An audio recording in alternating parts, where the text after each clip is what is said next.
Whispers of the Old Town Part 1.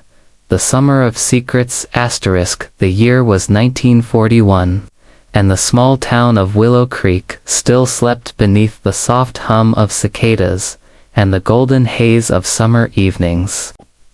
Life moved slowly there, like the gentle current of the river that wound its way behind the old barn fields. Wooden porches creaked, radios hummed swing tunes, and children rode their bicycles down Main Street, their laughter floating through the warm air.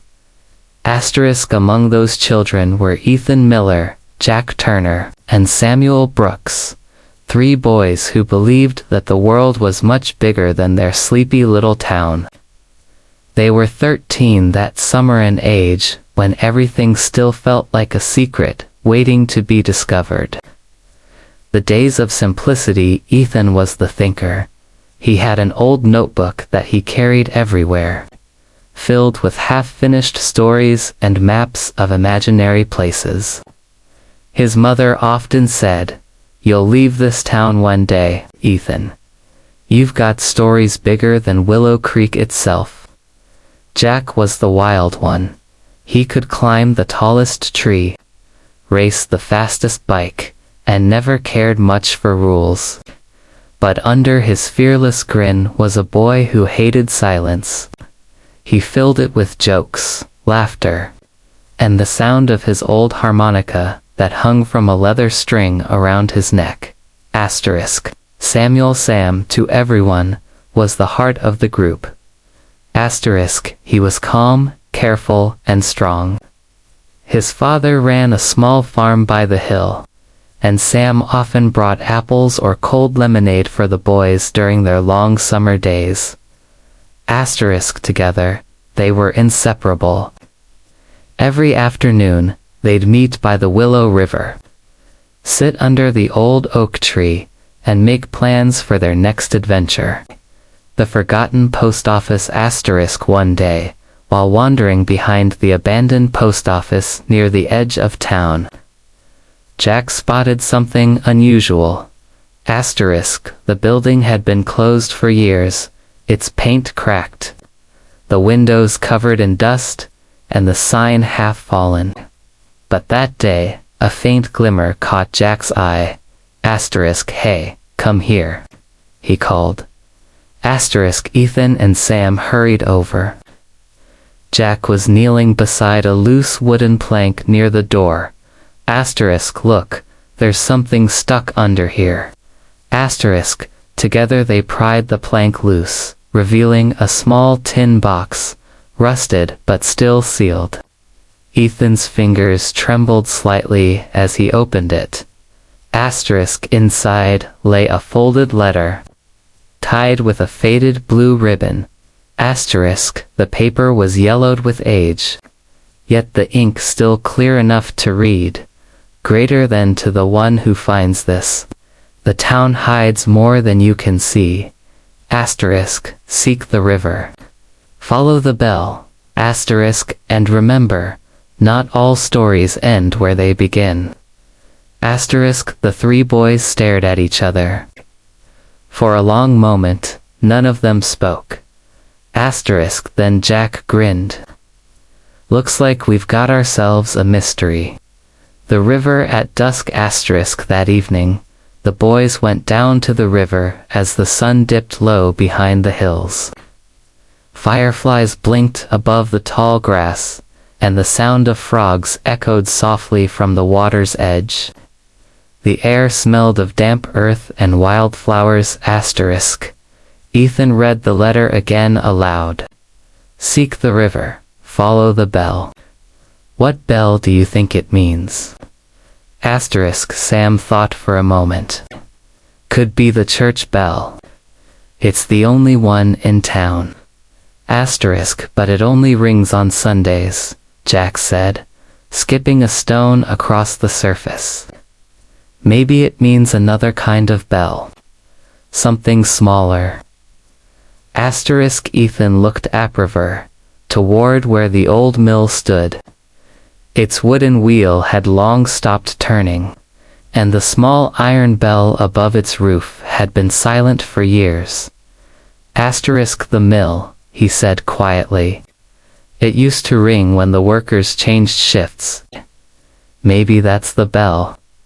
The three exchanged glances, that familiar spark of adventure lighting in their eyes. Tomorrow, Jack said, standing up. We go to the mill. A night of thoughts that night, Ethan couldn't sleep. He lay in his small attic room, the crickets singing outside, and the moonlight spilling through the window. The letter rested on his bedside table, its words echoing in his head. Asterisk, greater than not all stories end where they begin. Asterisk, he thought of his father, who worked long hours at the railroad station. He thought of his mother humming old songs while cooking supper. Willow Creek felt peaceful, but there were corners of it even time had forgotten. He turned the letter over. On the back, faint pencil marks showed a shape, a circle, with something that looked like a river curving through it. A map. Ethan smiled softly. The story was only beginning. The mill path asterisk the next morning, after breakfast. The three boys met near the dirt road leading to the old mill. The sun was bright, and the smell of hay and pine filled the air. Asterisk the mill stood on the far side of the river, where no one went anymore. Asterisk, its wooden frame leaned slightly, and the wheel creaked whenever the wind blew. Birds nested in the rafters, and ivy climbed its walls. Asterisk Jack led the way, holding a stick like a sword. Sam carried a canteen and some bread. Ethan had the letter in his pocket. Asterisk, when they reached the door, Jack pushed it open. It groaned loudly asterisk inside. The air was cool and smelled of old wood and dust. Shafts of sunlight broke through the cracks, painting golden stripes on the floor. Asterisk, creepy, Jack whispered. Asterisk, quiet, Ethan said. Listen. Somewhere above them, something tinkled faintly, like the sound of a small bell swaying in the wind. Asterisk.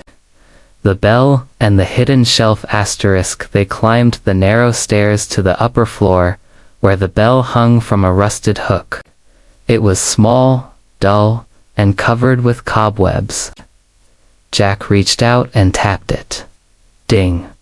The sound echoed softly through the empty mill. Asterisk, as the echo faded. Ethan noticed something odd. A small wooden shelf behind the bell, half hidden by dust. Asterisk, wait, he said, brushing it clean. Asterisk there, carved into the wood, were the initials E.L., and below them, date. June 1921. Asterisk, Sam frowned. That's 20 years ago. Asterisk, Ethan ran his fingers over the letters. E.L. Maybe the person who wrote the letter. Asterisk, Jack leaned closer. What if they hid something else here? Asterisk, they looked around the shelf, knocking gently until Sam's hand struck a hollow sound. Together, they pried the plank loose, and there it was. A second letter, older, darker, and sealed with wax. The second letter, asterisk, they sat on the dusty floor, sunlight falling across their faces. And Ethan carefully opened it. Asterisk, if you've come this far, then the town has not forgotten me. Asterisk, what? I buried lies beneath the oak where the river bends. Take it before the storm comes. E.L. Asterisk, Jack whistled. Buried treasure. Asterisk, Ethan smiled. Maybe not gold. Maybe something else. Asterisk, Sam looked out through the broken window. In the distance, thunder rumbled. The sky, once blue, had started to darken * the storm. He said quietly, "It's coming." The promised * they left the mill, running back along the path as the wind picked up. The first drops of rain fell, cool and sharp, dotting the dry earth.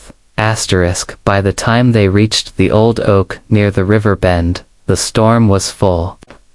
Lightning cracked across the sky, and the river roared louder than before. Jack grabbed a stick and started digging near the roots. Sam helped, his hands already muddy. Ethan shielded the letter inside his jacket. Then thunk.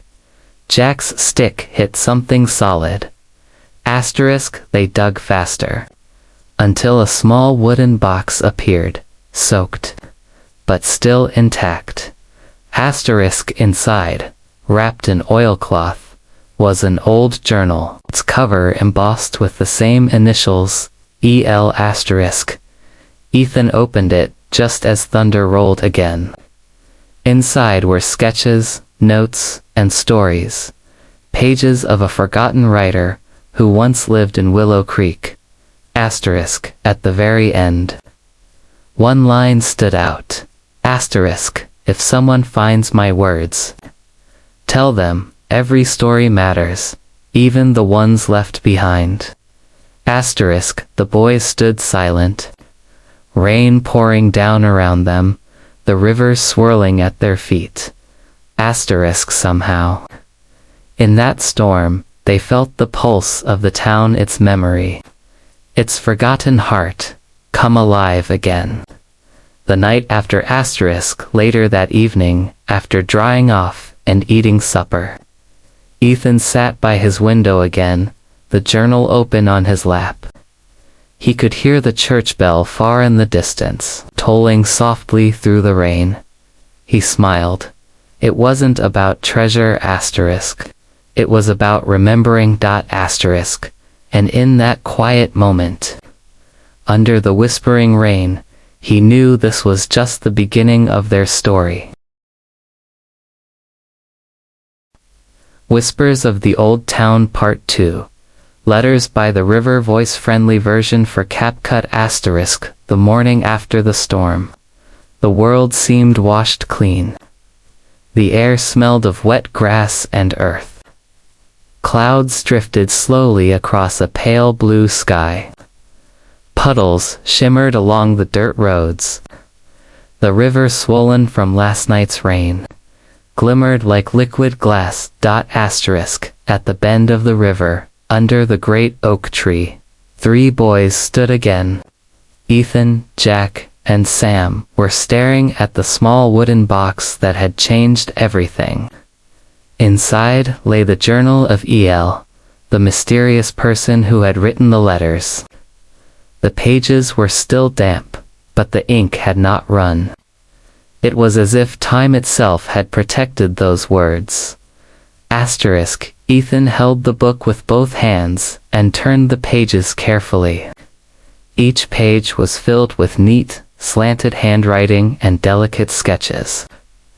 The drawings showed the town's church, the old train bridge, and faces of people long gone.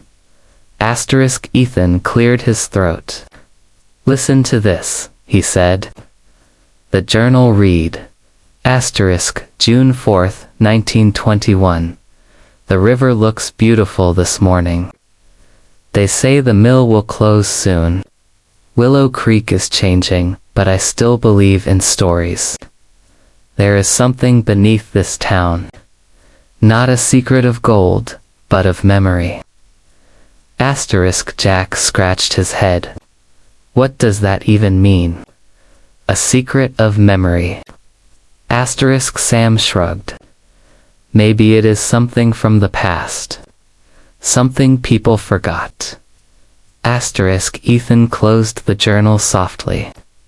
Whatever it is, El wanted someone to remember. The wind rustled through the oak branches, scattering drops of water on their faces. The world around them felt ancient, like it was listening. By noon, The boys decided to meet at Sam's family farm to study the journal properly. The Brooks farm lay just beyond the hill, surrounded by apple trees and open fields. Mrs. Brooks greeted them at the porch, smiling warmly. "You boys hungry? I have pie cooling in the kitchen." Jack grinned. "Yes, ma'am." Soon they were seated at the kitchen table, eating apple pie while the journal lay open between them. The sweet smell of cinnamon mixed with the faint scent of wet hay drifting through the open window. Ethan pointed at a map drawn inside the journal. It showed the river, the church, and several circles marked around town. One circle was labeled Willow Bend, another the station, and a third, near the edge of the map, read Riverside Letters. Riverside Letters. Jack read aloud. "That sounds like a place. Or maybe a name," Sam said. "Maybe E.L. left letters there too." Ethan nodded slowly. "Then that is where we go next." That afternoon, the boys set off on their bicycles. The wheels hummed over the damp dirt road, splashing through shallow puddles. The smell of wildflowers and rain lingered in the breeze.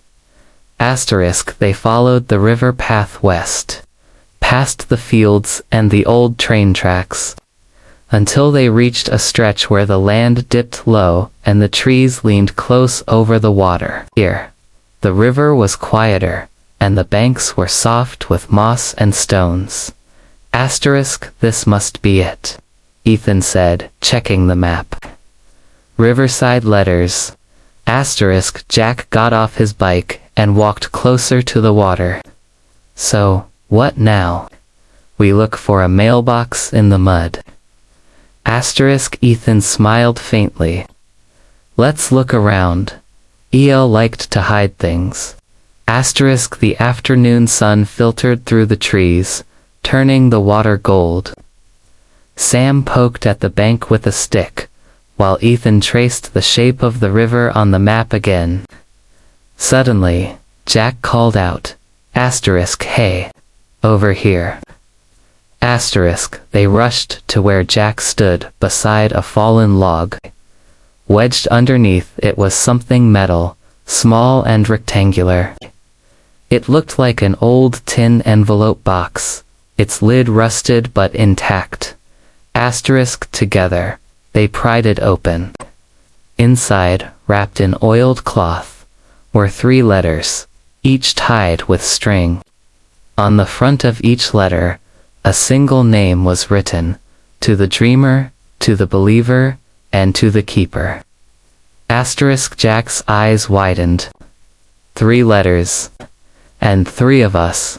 Ethan's heart skipped. "It is like E.L. knew we would come."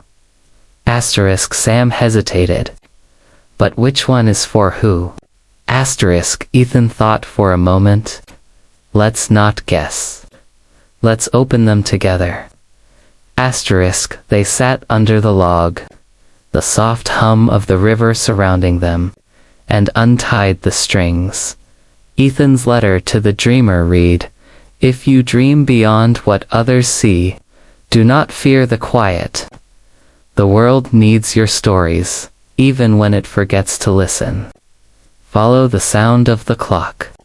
Time keeps the truth hidden where hearts once met." Ethan read it twice, his chest tightening. "The sound of the clock," he murmured, "like the clock tower." Sam nodded. Maybe E.L. worked there. Jack's letter to the believer read, "If you laugh at the wind, chase after thunder, and never bow to silence. Remember, faith is louder than fear. Look for the bridge that hums when no one crosses. That is where hope still sings." Jack looked puzzled. "A bridge that hums. What does that mean?" Sam smiled.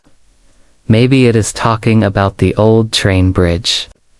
It shakes and hums when the wind is strong. Asterisk Jack's grin returned. Then that is my clue. Sam's letter, to the keeper read. You who hold things together. Never forget, strength is not in stone, but in care. Guard what you love, for storms will test even roots of oak. Asterisk Sam stared at the page quietly. It is not really a clue, he said softly. It is advice. Asterisk Ethan smiled gently. Maybe that is what EL meant. Each letter gives what we need, not just what we want. Asterisk They sat in silence for a while, the letters fluttering in the breeze. The world around them felt still, as though Willow Creek itself was holding its breath. Asterisk The sun dipped low behind the trees as they headed home. The sky burned orange and purple, and the air grew cool. Ethan rode beside Jack, who was humming softly on his harmonica. Sam followed behind, the journal tucked safely in his satchel. Asterisk They crossed the narrow wooden bridge near the mill. The sound of rushing water beneath echoed faintly. Ethan thought about the letter's words follow the sound of the clock. His mind filled with images of the old clock tower that stood near the center of town. Its hands had been frozen for years, at 5:17. Maybe that is where the next piece waited. Asterisk That night. The town was quiet again. The sky shimmered with stars, and a soft wind rustled through the curtains of Ethan's small attic window. He sat at his desk, the journal open before him. Candlelight danced across the pages. He copied the 3 letters into his notebook, noting every word and symbol. Then he noticed a faint ink mark at the bottom of EL's journal page, shaped like a bell beside a clock. Asterisk, he whispered to himself, the clock and the bell, the mill and the tower. They are connected. Asterisk Ethan leaned back, the sound of crickets lulling him into calm. For a while, he just stared out the window. The moon reflected on the river in the distance. The whole town was asleep. Asterisk he thought about the letters. How strange it was that they seemed to know them. The dreamer, the believer, the keeper. It felt almost magical, as if EL had written across time, waiting for 3 boys who did not yet exist. Whispers of the Old Town, Part 3. The Clockmaker's Tale. The morning sun spilled gold over Willow Creek, illuminating the town's familiar streets and the ancient clock tower that had recently become the center of the boys' summer adventure. Asterisk Ethan, Jack, and Sam had spent the previous day exploring the tower, discovering EL's clues that led them toward the windmill and further mysteries. Now, with a fresh day ahead, they planned to uncover the next piece of the puzzle. The oak tree meeting. Asterisk The 3 friends met again under their favorite oak tree by the river, where the water moved lazily around the roots. Ethan held EL's journal in his hands, his fingers tracing the sketches of clock gears, bell towers, and rivers. Asterisk The next clue is the windmill, Ethan said, adjusting his notebook. But the journal mentions time a lot. I think we need to know more about clocks before we go there. Asterisk Jack stretched his arms. Are we gonna visit the town clock again? Asterisk.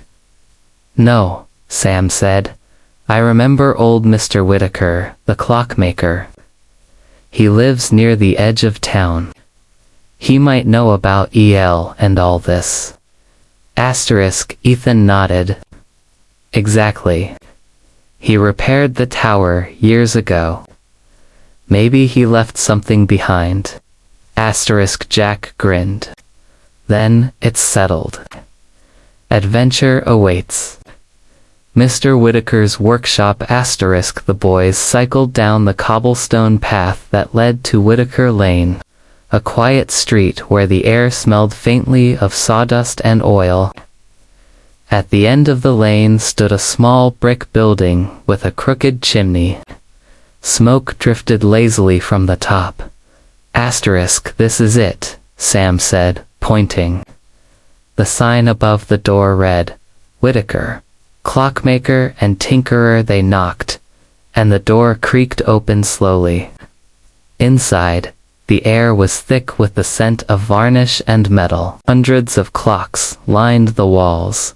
Grandfather clocks, mantle clocks, cuckoo clocks, and pocket watches, all ticking at slightly different rhythms. Asterisk behind the counter stood a small, bent man with spectacles perched at the tip of his nose. His eyes twinkled like the gears around him. Asterisk, good morning, boys, he said, his voice soft but firm. And what brings young adventurers to Whitaker's Clockworks? Asterisk, Ethan stepped forward. Sir, we found this journal. It belonged to someone named E.L. It mentions clocks, bells, and mysteries. Asterisk, Mr. Whitaker adjusted his spectacles, examining the journal. His eyes widened slightly. E.L., he murmured. Edward Langley, yes. A fine writer, clever boy.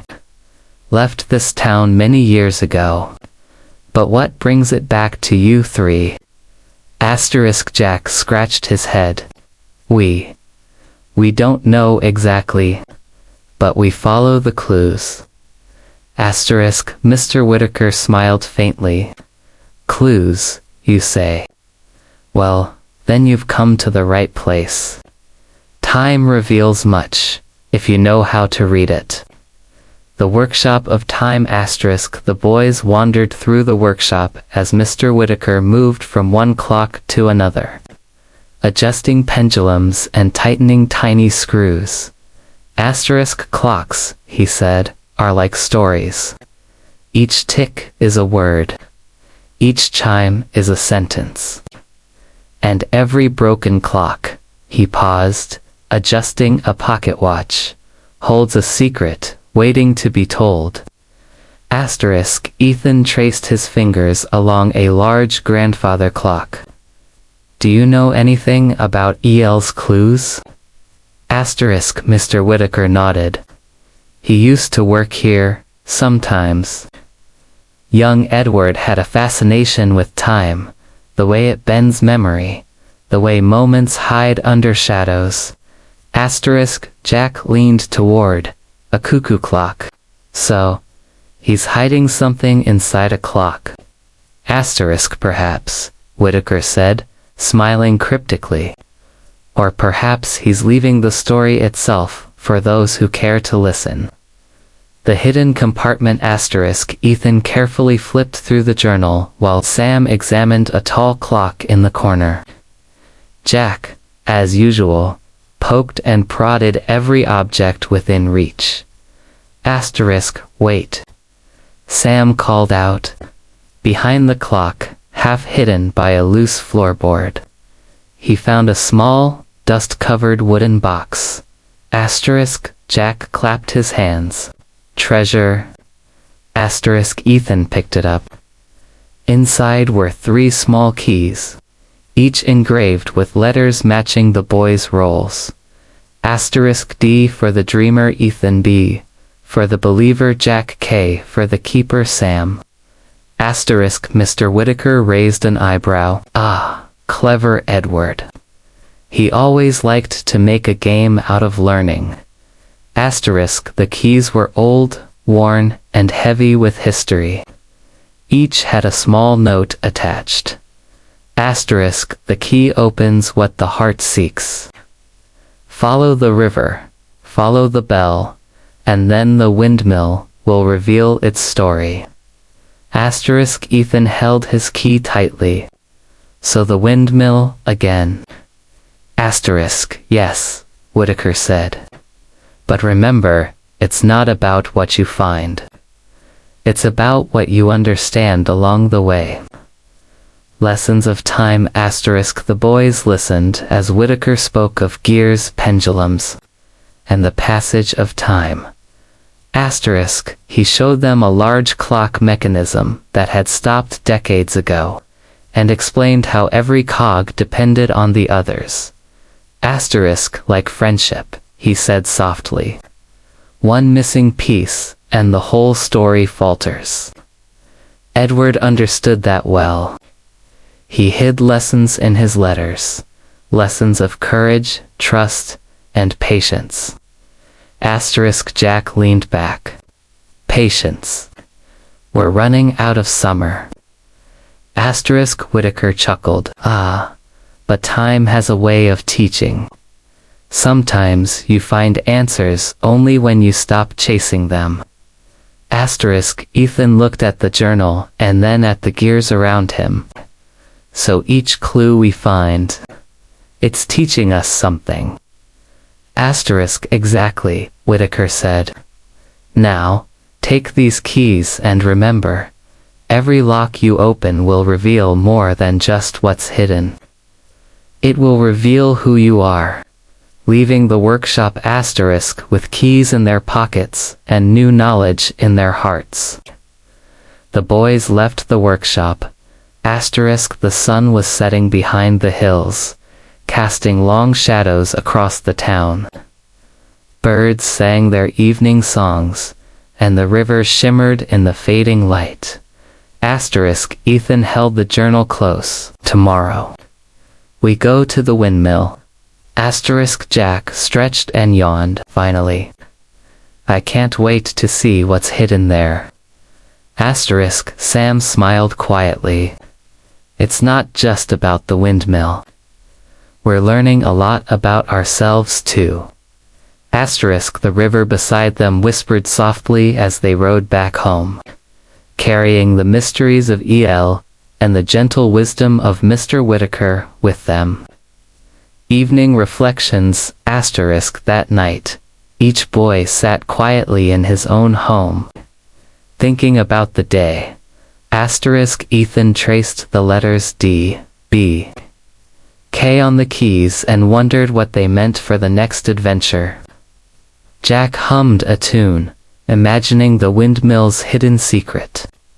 Sam wrote in a small notebook, recording every detail he could remember. Asterisk somewhere, unseen but felt. Edward Langley's spirit seemed to watch over them, guiding them gently, letting them walk their own path, while leaving breadcrumbs of wisdom behind. Asterisk. Ethan whispered as he drifted to sleep. Asterisk, every story matters, even the ones left behind. Asterisk, and in the quiet town of Willow Creek, the clocks ticked in harmony, carrying secrets of the past toward tomorrow. Whispers of the Old Town, Part 4. The train that never came. The morning sun rose gently over Willow Creek, painting the town in soft shades of gold and amber. Birds chirped in the empty streets, and the smell of freshly baked bread floated from Mrs. Brooks' bakery. The air was cool, carrying a hint of the river's lingering mist from the previous day's rain. Asterisk Ethan, Jack, and Sam gathered beneath their favorite oak tree by the river. The journal and keys from Mr. Whitaker still in Ethan's satchel. Today, their next adventure awaited. The abandoned train station.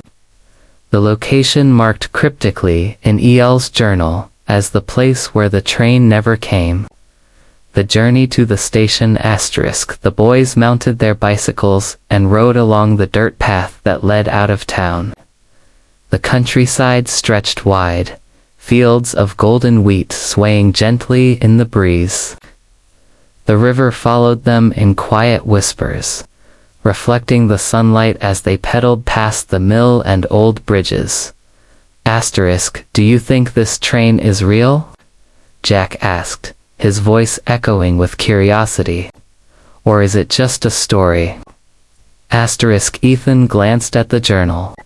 Edward wrote about it as if it really existed. But maybe it's not about the train itself, it's about waiting, about patience.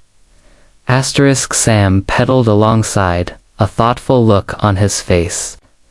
Or maybe it's about missed chances. The train that never came. Maybe it's a metaphor. Jack rolled his eyes. Metaphors don't make it easier to find clues. The abandoned train station by noon. The boys reached the old station on the outskirts of Willow Creek. The building was small, made of red bricks now faded by sun and rain. The roof sagged in the middle, and vines crept along the walls, claiming the structure slowly. Tracks stretched beyond the station, rusted and overgrown with grass. This is eerie, Ethan whispered, stepping carefully over broken tiles. Jack, ever the brave one, ran ahead, poking at the benches and ticket counters. Look at this. Old timetables, all faded. Nothing's moved here in decades. Sam inspected the tracks. These rails haven't seen a train in years. That's probably why Edward called it the train that never came. The air smelled of damp wood and rust. A scent that made the boys feel like they had stepped back in time. A message in the waiting room inside the station's waiting room. Ethan spotted a small, dust-covered box tucked beneath a bench. He pulled it out and opened it carefully. Inside were 3 envelopes, yellowed with age, each addressed in familiar handwriting. Greater than to the dreamer, to the believer, to the keeper. Jack grinned. More letters. This is getting exciting. Ethan carefully unfolded his letter. Greater than dreamer. Sometimes the world doesn't arrive as expected. You may wait by the tracks. But the journey begins when you look within. Seek the whistle that sings even in silence. And you will find the next path. Jack read his own. Greater than believer, the train may never come. Yet your faith will guide you. When you hear a sound where no one stands, follow it with courage. Sam's letter was softer, almost like a lullaby. Greater than keeper, strength lies in patience. Guard the waiting moments, for they hold the truths unseen. Look for what lingers where time has stopped. Ethan folded the letters carefully, the words echoing in his mind. We need to find the whistle, the sound in silence. That has to be our next clue. Following the sound the boys stepped outside, listening intently. The station was silent except for the wind whispering through the cracks. Then, faintly, they heard it. A high, clear whistle, soft and almost musical, coming from beyond the tracks. Jack's eyes lit up. There it is. That's the whistle. Ethan smiled. Let's go quietly. It's coming from the woods near the tracks. They followed the sound carefully.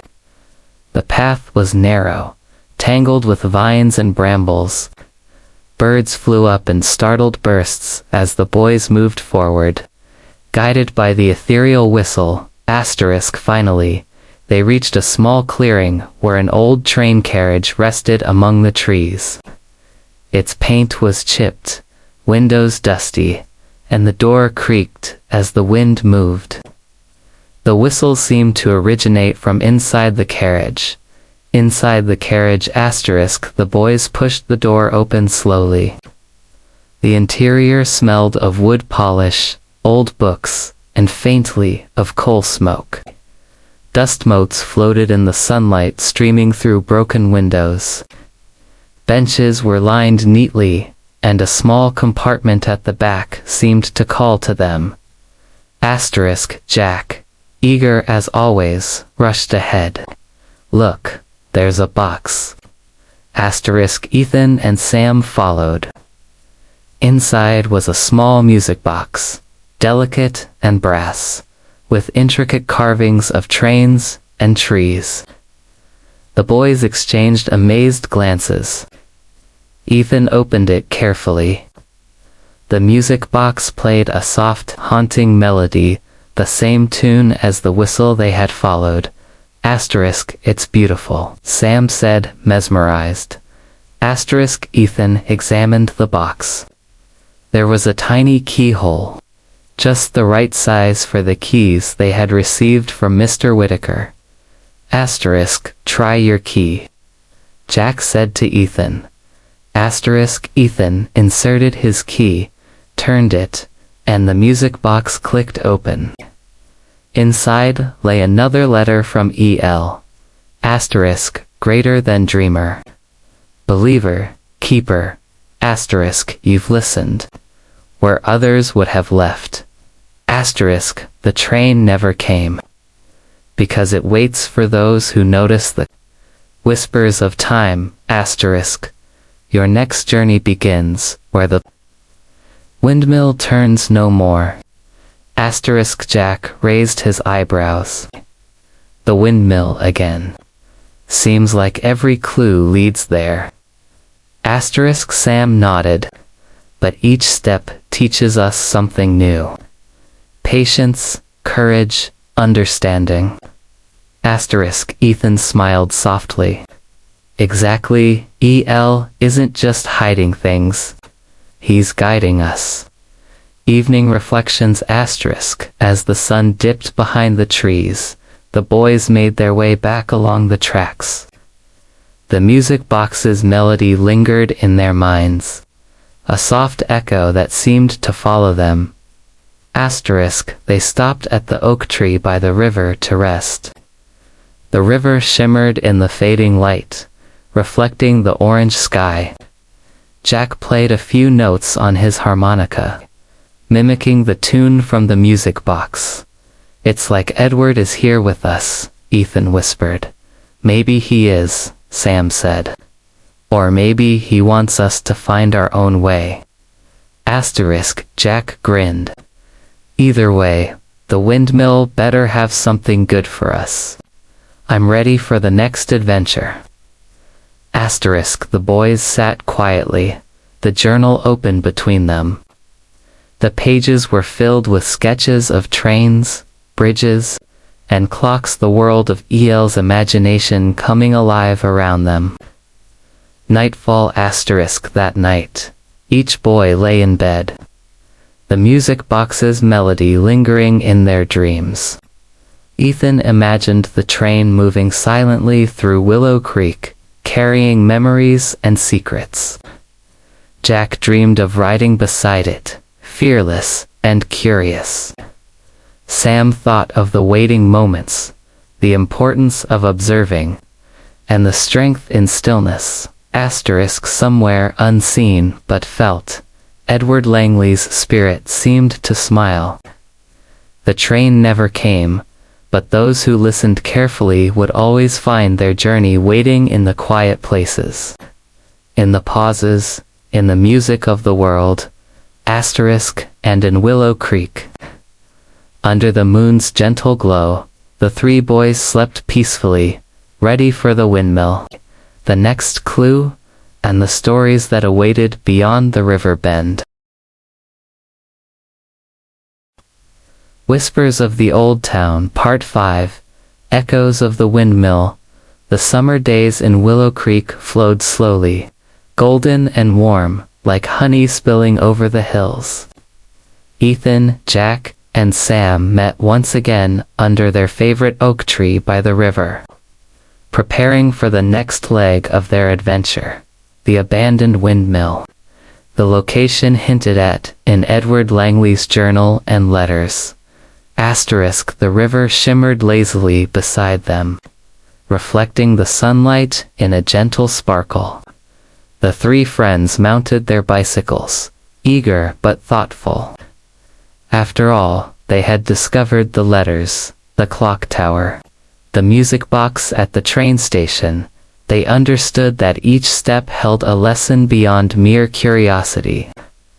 The road to the windmill, the path to the windmill, stretched along the river's edge, winding through fields of tall grass and wildflowers. Birds sang overhead, and the soft buzz of insects filled the warm air. Jack pedaled ahead, exclaiming with excitement, "I hope this windmill has something amazing. Maybe a hidden treasure." Sam shook his head, smiling. "It's not just about treasure. Jack, remember what we learned at the train station, and from Mr. Whitaker. It's about understanding, patience, and noticing things others don't." Ethan, quietly thoughtful, rode alongside, tracing his finger over the map in the journal. The windmill's location was clearly marked near the bend of the river, a place where the current slowed and the land curved like a cradle. After about an hour of cycling, they reached the edge of a forested hill, and there it stood, the windmill. Its large, wooden blades were still, frozen against the sky like the arms of a giant statue. Ivy and moss climbed its frame, and the door sagged slightly on its hinges. First impressions the boys dismounted and approached cautiously. The windmill creaked gently as the breeze moved through its structure, a haunting echo that seemed to whisper forgotten stories. Looks abandoned, Sam said, brushing his fingers over the rough wood. Probably hasn't turned in decades. Jack grinned. Then it's perfect for a mystery. Ethan opened the journal. Inside, Edward Langley had sketched the windmill, noting every detail with meticulous care, the blades, the windows, the windom floors, and a hidden compartment beneath the staircase. Let's start at the base, Ethan suggested. That's usually where secrets are hidden. The hidden staircase inside the windmill. The air smelled of old wood and dust, mixed with a faint scent of dried grain. Sunlight streamed through broken windows, illuminating the floor in patches of gold. The boys found the staircase, its steps uneven and worn. As they climbed, they noticed a small hatch beneath the final step. Sam pushed it gently, revealing a tiny wooden box. Inside were 3 small keys, similar to those from Mr. Whitaker, but labeled with different symbols: a circle, a triangle, and a square. These must unlock something, Ethan said. Examining the etchings, Jack immediately tried the circle key on a nearby cabinet. The lock clicked open, revealing a bundle of letters tied with red string. They read them carefully. Greater than to those who follow the wind. Patience and courage will guide you. Look beneath the floorboards where shadows linger, and you shall find what has waited for decades. Sam frowned. Shadows. Beneath the floorboards. That sounds a little creepy. Jack shrugged. Creepy is half the fun. Beneath the floorboards the boys pried open the loose boards carefully. Underneath, they discovered a small chest, dusty and worn. Inside were objects that seemed simple but were deeply meaningful. Asterisk, an old compass, pointing slightly off true north. Asterisk, a faded photograph of a younger Edward Langley standing in front of the windmill. A hand-carved wooden bird, delicate and detailed. A final letter, addressed to the discoverers. Ethan unfolded the letter. Greater than if you've reached this point, you have learned to notice the quiet, to follow the soft echoes, and to trust your hearts. The windmill was never about what stands above ground, it was about what we leave behind, the memories that shape us, and the courage to seek them. Asterisk, Jack picked up the wooden bird. It's beautiful. I wonder why he left this here. Asterisk, Sam studied the compass. Maybe it's to remind us that direction isn't always literal. Sometimes you follow feelings, not maps. Asterisk, Ethan smiled. Everything El left is a lesson. The windmill's whispers. Asterisk, as the afternoon sun lowered, the wind began to blow again, moving through the windmill's broken blades. The old structure groaned and whispered, the sounds creating a soft, musical rhythm. Asterisk, Jack closed his eyes, listening. It's like the wind itself is telling a story. Asterisk, Sam nodded. Edward loved stories. Maybe he wanted us to hear the wind's story, to understand time and memory in a way that's quieter than words.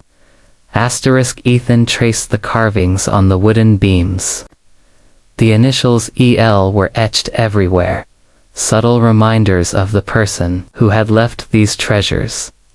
Asterisk, the boys realized that the windmill was more than a building. It was a place where memories lingered, stories were hidden, and lessons waited quietly for those patient enough to notice them. A shared understanding. Asterisk, as the sun dipped behind the hills, the boys sat outside the windmill. They watched the river flow, golden in the evening light, and shared their thoughts. Asterisk, Jack broke the silence. I never thought waiting for a train, exploring clocks, and following a whistle could be this peaceful. Asterisk, Sam smiled. It's not just about adventures. It's about learning to see and feel the world around us. Asterisk, Ethan added quietly, and about friendship. We wouldn't understand any of this if we weren't together. Asterisk, the three of them sat in silence for a while, listening to the wind, the river, and the whispers of the old mill. Nightfall by the river. Asterisk, that night, the boys returned home, carrying the letters, compass, and wooden bird. Each felt a quiet satisfaction, a deep understanding that the journey was more meaningful than any hidden treasure. Asterisk, Ethan lay in bed, flipping through Edward Langley's journal. The sketches of the windmill, the clock tower, and the train station seemed to pulse softly, as if alive. Asterisk, Jack hummed the melody from the music box softly, drifting into dreams of running through fields and rivers with his friends.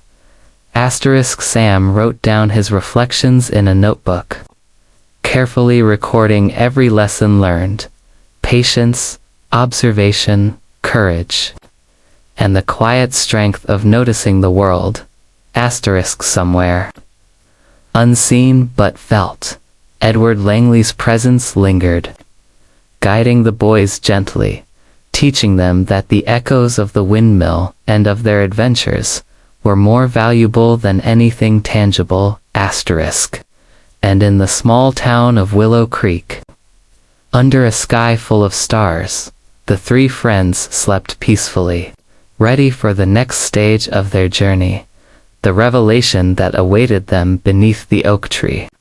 Under the soft light of the lantern, and in the mysteries yet to come. Asterisk Whispers of the Old Town, Part 6. Beneath the oak tree, asterisk, the summer sun filtered softly through the leaves of the great oak tree by the river, where Ethan, Jack, and Sam had begun so many of their adventures. After discovering the windmill's secrets, the trio gathered once again, their hearts and minds alive with curiosity and a quiet anticipation. Asterisk today. The journal and the letters from Edward Langley hinted at something deeper, a mystery that had been waiting beneath the oak tree all along. Asterisk, asterisk. Gathering at the oak, asterisk, Ethan arrived first, the journal tucked under his arm. Jack soon followed, carrying the wooden bird from the windmill, while Sam brought the compass and a small satchel with all the letters they had collected so far. Asterisk feels like everything is leading back here, Sam said, sitting beneath the broad trunk. Like the oak tree itself is part of the story. Asterisk, Jack grinned. I hope it's another secret box. Maybe treasure this time. Asterisk, Ethan shook his head with a smile. Not all secrets are treasure, some are. Lessons. Asterisk, the river beside them glimmered in the afternoon sun, its gentle flow reflecting the branches above. The boys unpacked their items and spread the letters and journal across the grass. Asterisk, asterisk. A strange carving. Asterisk, Ethan traced the lines of the oak tree, his eyes catching something unusual. A small carving, hidden low on the trunk, almost invisible beneath the moss. It was an intricate design, a circle within a triangle, with a square etched inside the circle. Asterisk, look at this, Ethan whispered. It matches the symbols on the keys from the windmill. Asterisk, Jack leaned closer. So this tree, it's a lock. Asterisk, Sam nodded slowly. Or at least a clue. Edward loved hiding things in plain sight. Asterisk, the boys examined the tree carefully, noticing small grooves, depressions, and faint scratches that could form a pattern. It seemed like the tree itself was guarding a secret. Asterisk, asterisk, unlocking the mystery. Asterisk, Ethan took the keys from his pocket, the ones from Mr. Whitaker and the windmill, and studied the carvings. After a few careful tries, the circle key fit perfectly into a small hollow in the tree. A soft click echoed from within the trunk.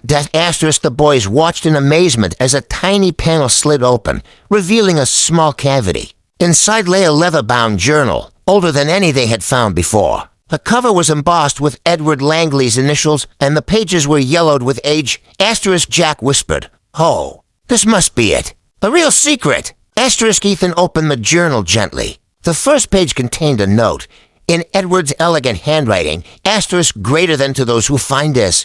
Know that the heart is the greatest key of all. Every adventure, every discovery, and every lesson has led you here. The oak tree holds not just memories, but the courage to see beyond what is visible. Asterisk, Sam read aloud the next lines, detailing the hidden paths of Willow Creek, stories of old families, forgotten riverside gatherings, and cryptic messages left in clocks, train stations, and windmills. The journal connected every previous clue to a larger, unseen story of the town. Asterisk, asterisk. The oak tree's secret. Asterisk, as they flipped through the pages, the boys discovered a small map tucked between the leaves. It detailed the river, the windmill, the clock tower, and their current location, the oak tree. A faint red X marked a spot beneath the roots. Asterisk, looks like the final clue is here, Ethan said. Asterisk, Jack knelt and began digging carefully at the marked spot. Sam helped, brushing away soil and rocks. After a few minutes, their hands hit something hard.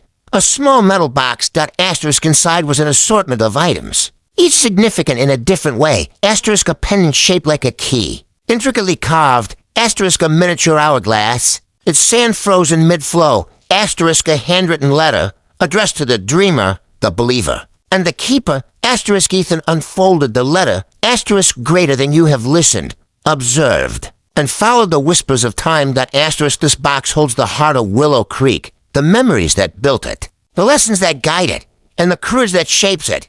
Asterisk, carry these not as objects, but as reminders of what you've learned, friendship, patience, and wonder. Asterisk, asterisk. Reflection by the river. Asterisk, the boys sat quietly beneath the oak tree, the treasure spread before them. The river murmured softly, as if echoing Edward Langley's words. Asterisk, Jack held the pendant and smiled. It's strange. It's not really treasure, but it feels important. Asterisk, Sam turned the hourglass in his hand. I think that's the point. These items aren't valuable in gold or silver.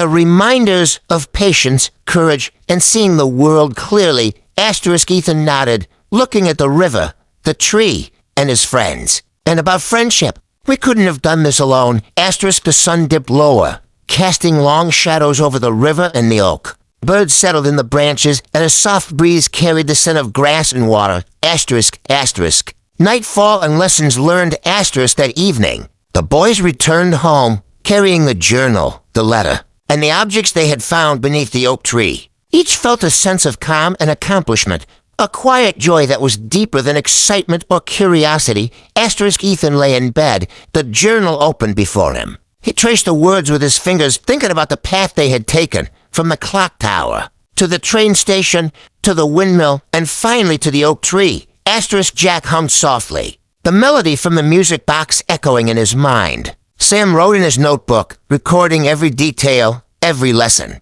every memory. That asterisk, the boys realized that Edward Langley's true gift was not the objects, but the journey itself, the way it taught them patience, courage, curiosity, and the value of friendship. Asterisk somewhere in Willow Creek, unseen but deeply felt. Edward Langley's spirit seemed to watch over them, guiding them gently. The oak tree, the river, the windmill, the train station, and the clock tower were all part of a story waiting to be discovered by those who listened carefully, observed patiently, and ventured bravely. Asterisk, and as the stars lit the sky, the three friends slept peacefully, ready for the final part of their adventure, the revelations that awaited in the last chapter of Edward Langley's legacy.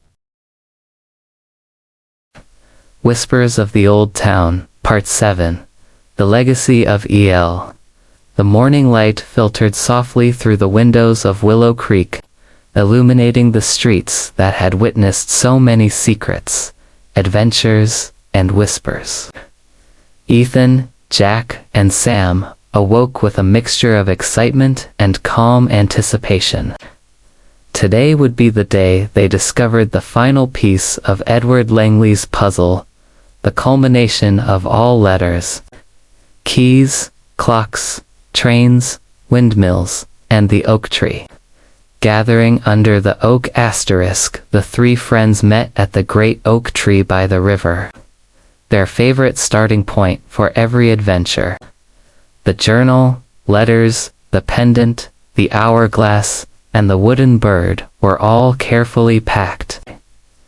They sat beneath the branches, listening to the river's gentle flow, reflecting on how far they had come. Asterisk Ethan opened the journal. The last pages were filled with sketches of all the places they had explored: the clock tower, the train station, the windmill, and the oak tree. Alongside each sketch were cryptic symbols, reminders, and tiny notes in Edward Langley's hand. Asterisk Jack picked up the pendant. Do you think this is it? The final secret? Asterisk Sam shook his head. I think it's not just one object. The secret is everything we've found and learned along the way. Asterisk Ethan nodded. Edward wanted us to discover more than things. He wanted us to understand. The clock tower revisited. Asterisk following the journal's final clues, the boys decided to revisit the clock tower. The broken hands, frozen at 5:17, had always intrigued them. And the last note from Edward hinted at the importance of time. Asterisk where the hands stop, the heart listens. Time waits for those who notice. Asterisk the tower loomed tall and silent. Its old wood smelled faintly of varnish and dust. As they climbed the familiar spiral staircase, sunlight poured through the slits in the walls, illuminating the worn gears and ancient mechanisms. Asterisk at the top. Ethan examined the engraving, a small bell and clock symbol identical to the one from the journal. He pressed gently, and a small compartment opened, revealing a final envelope addressed to the three of them, to the dreamer, the believer, and the keeper. The final letter asterisk. Jack carefully unfolded the letter.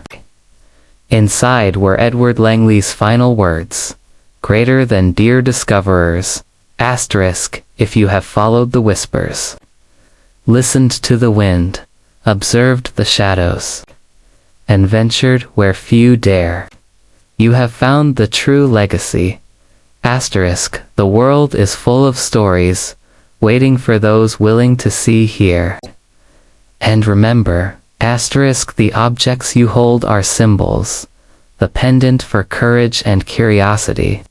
The hourglass for patience and reflection. The wooden bird for freedom of spirit, but most importantly, the greatest legacy is friendship, understanding, and the ability to listen, asterisk, carry these lessons forward. Share them. Protect the memories of Willow Creek, for they are alive in those who remember.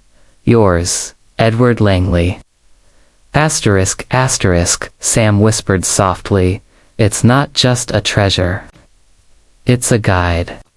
Everything he left is a lesson, a story, a gift. Asterisk, Ethan smiled. And we've lived that lesson.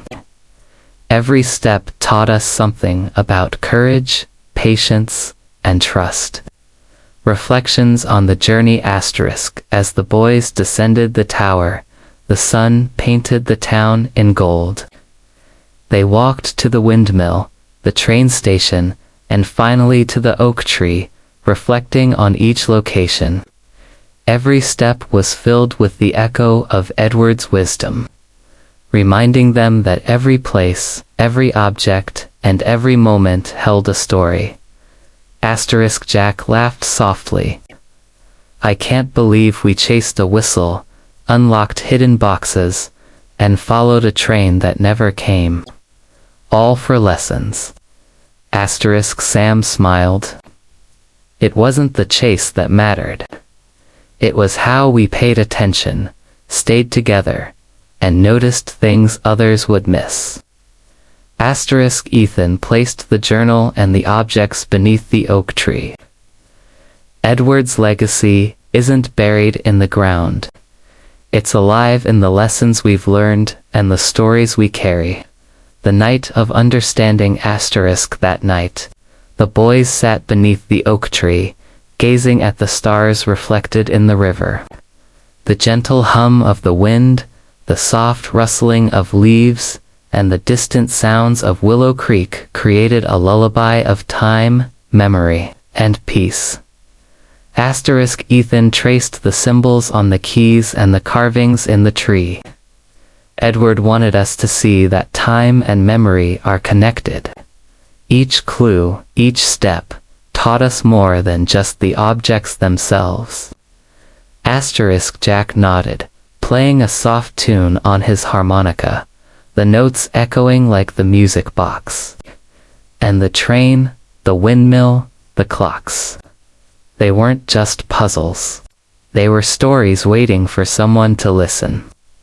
Asterisk, Sam held the hourglass, watching the still sand. Patience, observation, and friendship. That's the legacy. That's what we carry forward. The legacy lives on asterisk, days turned into weeks, but the lessons of Edward Langley stayed with the boys. They continued to explore, not for treasure, but for stories, memories, and the quiet wisdom hidden in ordinary places. Asterisk, the oak tree remained their gathering place. The river their companion, and the journal a reminder of adventures that had shaped them. Every letter, every key, every object served as a beacon, a call to notice, to listen, to cherish. Asterisk, Ethan, Jack, and Sam had grown in ways they had never imagined, courageous, patient, observant, and bound together by friendship. Edward's legacy was no longer hidden in journals, boxes, or buildings. It was alive in the boys themselves. Final reflections, asterisk, that night. As Willow Creek lay under a canopy of stars, the boys lay in their beds, feeling a quiet peace. Dreams of trains, windmills, clocks, and whispers filled their minds. But unlike before, these dreams were calm, warm, and comforting, a perfect lullaby of adventure, learning, and friendship. Ethan whispered softly, "Every story matters. And we're part of this one now." Jack smiled in his sleep, murmuring, "And we'll never forget." Sam held the hourglass close, feeling the steady weight of its lessons. Time isn't just hours and minutes. It's what we do with it, and who we share it with. Outside. The oak tree stood tall, the river flowed gently, and the small town of Willow Creek slept, carrying the legacy of Edward Langley in its quiet corners, soft whispers, and peaceful nights. Whispers of the Old Porch Part 8. The thawing light * weeks had passed since the first snow, and the world began to whisper of change. The thick blanket of white softened at the edges, revealing the dark brown tips of earth and the stubborn green of winter-hardy plants. Icicles hung like delicate chandeliers from the eaves, catching the morning sun and scattering prisms across the porch floor. Mary moved slowly through the kitchen, the scent of baked bread mingling with the faint temps of melting snow through the open window. Anna and James ran outside, their boots squelching in the thawing yard, laughter ringing out sharp and bright against the soft hush of the morning. The snow had begun to yield, revealing the bones of the earth beneath uneven paths, the rough bark of trees, and the last stubborn stalks of golden wheat. Thomas carried a basket of kindling, stepping carefully over soft, muddy patches. Spring is talking back to us, he said, setting the wood near the fire. Mary smiled. It's always patient, isn't it? Waiting until the world is ready. Inside. The house seemed smaller now in the shifting light, cozy but aware of the season moving beyond it. The fire burned low, not out of need but habit, its warmth a comfort, a heartbeat in the middle of the quiet house. Mary sat with her, sewing again, her hands steady, stitching stories into the fabric like she stitched life into the walls of this home. At midday. The children returned, wet boots and flushed cheeks, carrying a small collection of treasures, a shiny stone, a bent leaf, and a feather black as night. Thomas knelt to inspect them. Every winter leaves a gift, he said softly. Anna nodded solemnly, even if it's hidden under snow. James added, and even if it's tiny. The wind had shifted in the afternoon, a gentle warmth that hinted at longer days. Mary paused by the window, tracing her finger along the fogged glass. She watched the hills, now brown and white and green all at once, rolling like quiet waves beneath the pale sun. The old farmhouse seemed to sigh along with the world, each creak a note in the slow symphony of thawing light. That evening, Thomas brought out the lanterns, but did not light them immediately. He and Mary stood side by side on the porch, listening. The sounds of winter retreating, the drip of melting snow, the soft rustle of the first returning sparrows. The distant call of a fox filled the air. Asterisk, they held the moment together, letting it settle into their bones like the warmth of a remembered dream. Asterisk, night came gradually, a gentle fade rather than a sudden drop. Asterisk, the stars, fewer now behind the soft clouds of early spring, peeked through intermittently, winking as if keeping their secrets. Asterisk, Mary tucked the children into bed, and Thomas lingered in the hallway, listening to the quiet pulse of the house. Asterisk, finally, all was still. Asterisk, Mary and Thomas sat together by the last embers of the fire, the smell of melting snow and dry pine in the air. Asterisk, Mary whispered, "It's a different kind of silence now." Asterisk, Thomas nodded. "Yes, softer, patient, like the world is breathing again." Asterisk, they held each other in that silence, letting the slow rhythm of the house, the land, and the thawing season settle over them. Asterisk, and in that quiet, the Carter family understood something simple yet profound. Asterisk, no winter lasts forever. Every snow must melt, every night must yield to dawn, and every story, even the slowest, finds its way toward the light. Asterisk, Part 8 ends.